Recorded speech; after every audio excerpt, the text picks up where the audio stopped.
দিয়ে শুরু করতে চাই যে ন্যায্য নগরের ইশতেহার যখন আমরা তৈরি করব, সেটা তৈরি করতে গেলে আমরা যেই নগরের ছবি দেখি সেই ছবিটা কেমন হবে, কেমন শহর দেখতে চাই। কেননা এই কথাটা এই কারণে গুরুত্বপূর্ণ, গত অনেক বছর ধরে যখন আমরা নগরের আলাপ করেছি আমাদেরকে বলানোর চেষ্টা করা হয়েছে যে হ্যাঁ, আমাদের শহরটা কেন সিঙ্গাপুর হয়ে যাচ্ছে না, কেন দুবাই হচ্ছে না, কেন নিউ ইয়র্ক হচ্ছে না আমাদের শহরটা। এই ধরনের যে আলাপ, সেই আলাপে আমরা বাংলাদেশে যে নগরগুলা, আমাদের নগরগুলো, আমরা একসময় গ্রামীণ এলাকাতে ছিলাম, সেখান থেকে প্রথমে আসলাম মফস্বলে, পরবর্তীতে সেই মফস্বলগুলো ধীরে ধীরে মাঝারি নগর, বড় নগরে ট্রান্সফর্ম হচ্ছে, আর ঢাকা হয়ে গেছে মেগা সিটি, বিশাল এক মেগা সিটি।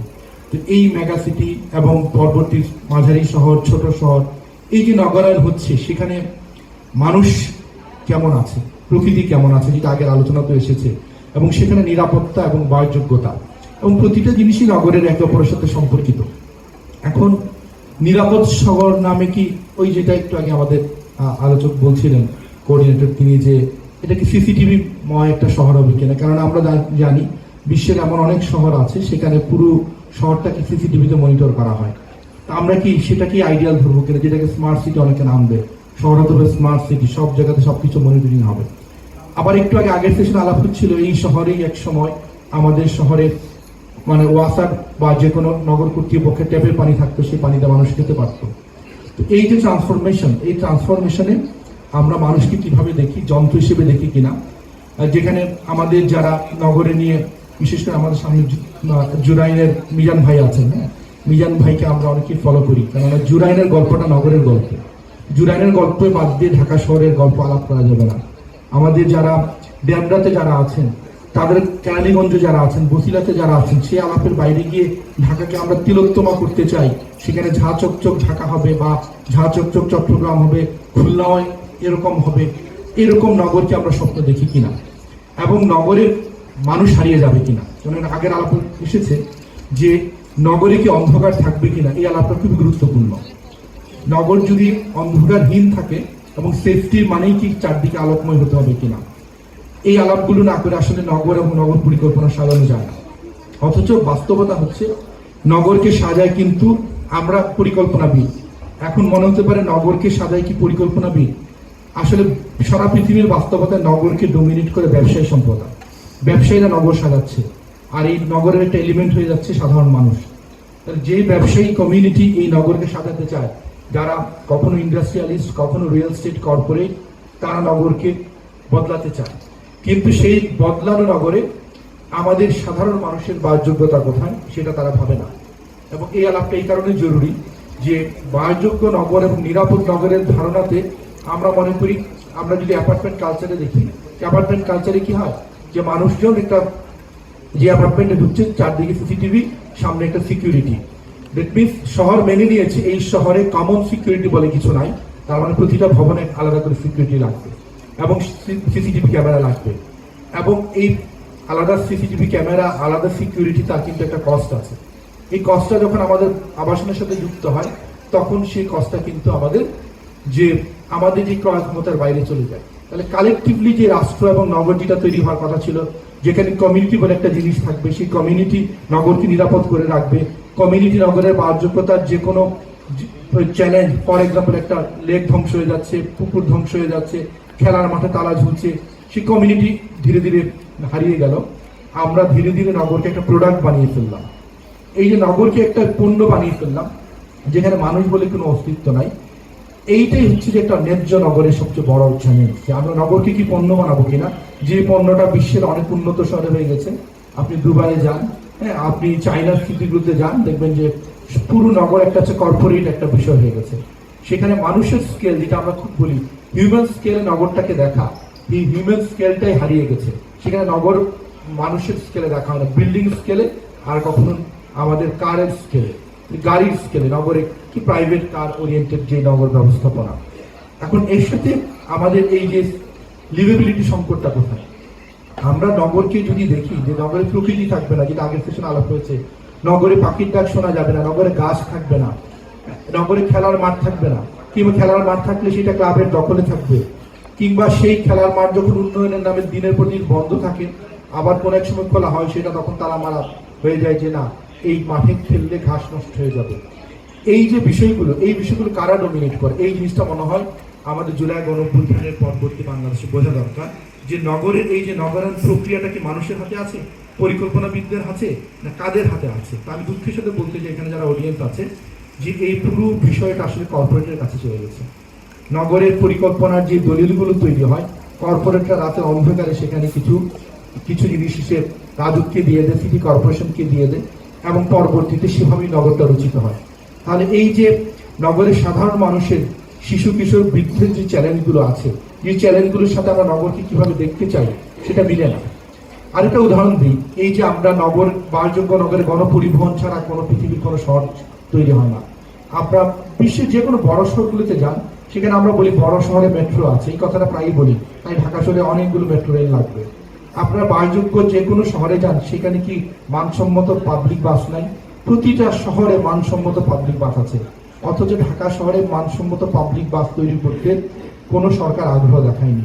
তারা বড় বড় প্রকল্প নিয়ে নেমেছে কোথায়? মেট্রো রেল, হাজার হাজার লক্ষ লক্ষ কোটি টাকা দিয়ে মেট্রো রেল তৈরি করবে।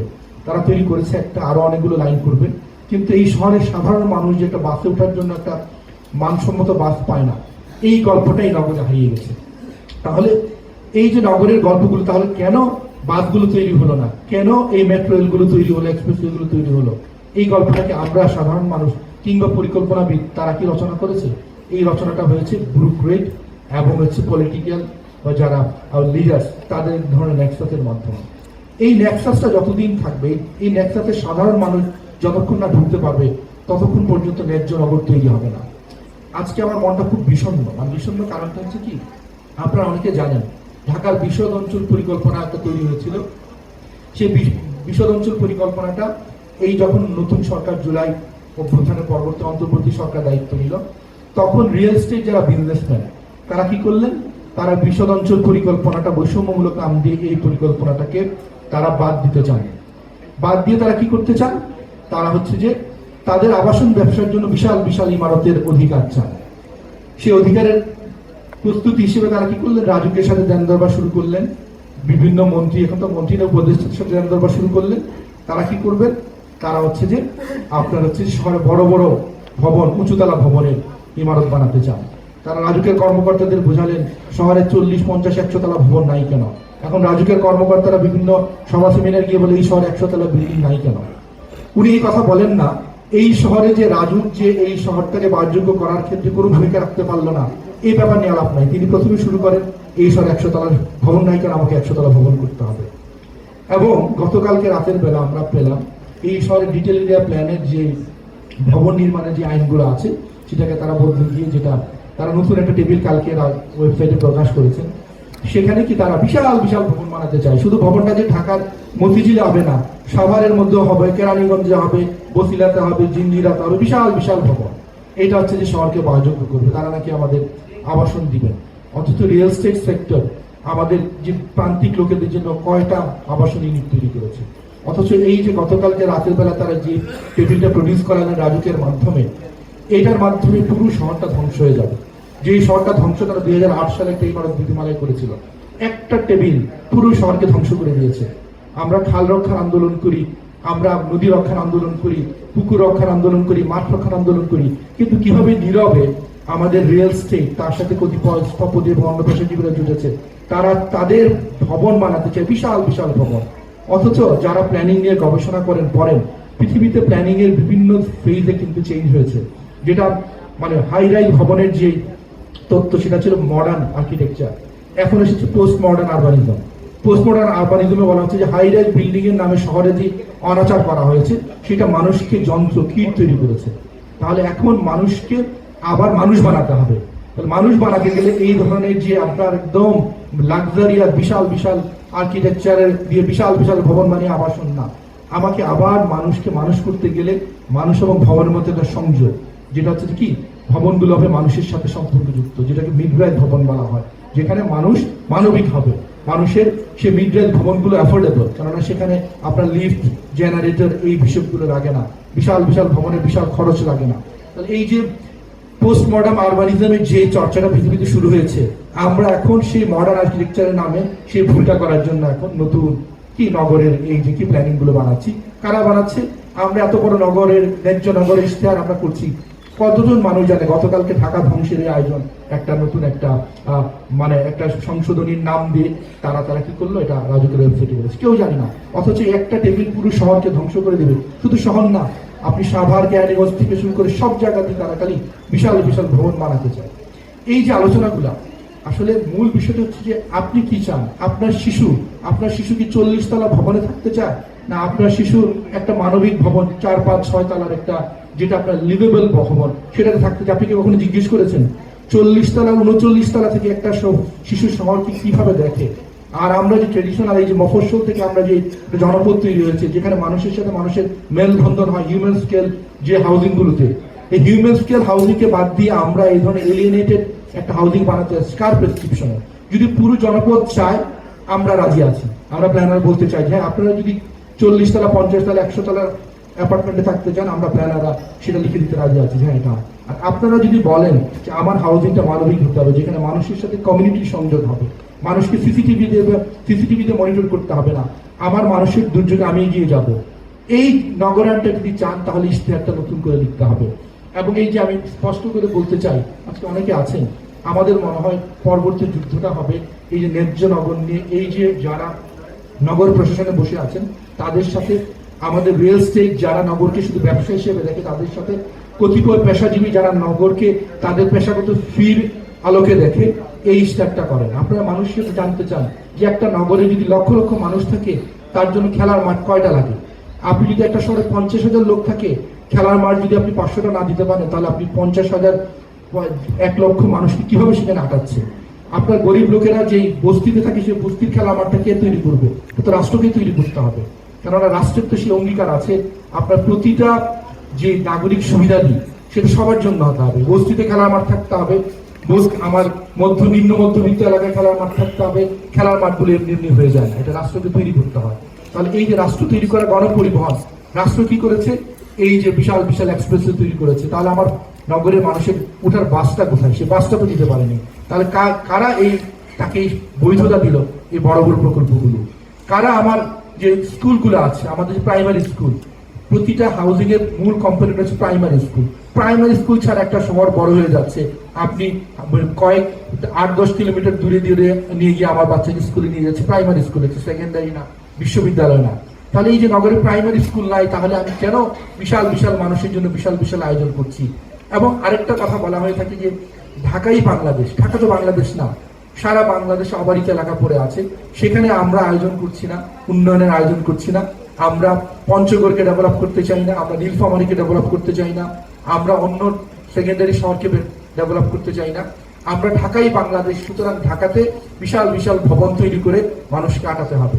অথচ এইগুলোর কোনো বৈধতা নাই এবং পৃথিবীর পরিকল্পনা এখান থেকে অনেক দূরে চলে এসেছে।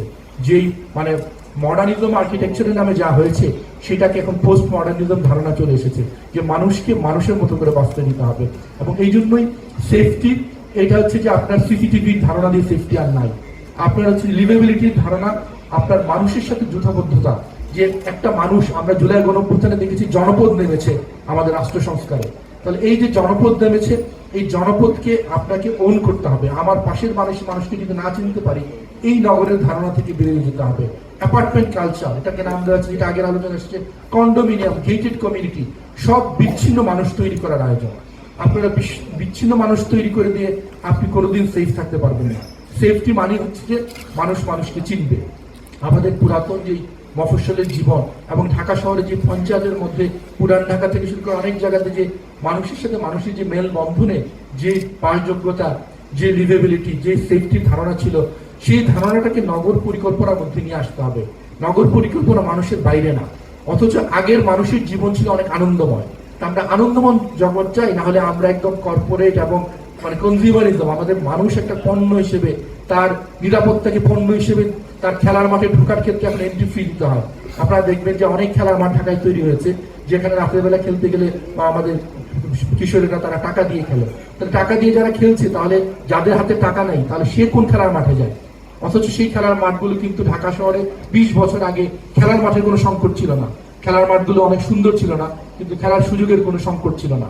অথচ আমাদের বিশাল খেলার মাঠ, আমাদের আমাদের পুরান ঢাকার খেলার মাঠগুলোকে প্রকল্পের নাম দিয়ে দেখা গেল যে কি খেলার মাঠগুলোকে কর্পোরেট আবহ তৈরি করা হয়েছে এবং সেখানে এখন মানুষ খেলতে পারে না। আমি ধানমন্ডি থাকি, ধানমন্ডিতে অনেকগুলো খেলার মাঠ, কিন্তু আপনি বিকেলবেলা খেলতে যাবেন উন্মুক্ত খেলার মাঠ বলে কিছু নয়। তাহলে এই যে প্ল্যান করে খেলার মাঠ তৈরি করলাম সেখানে এখন মানুষ যেতে পারে না।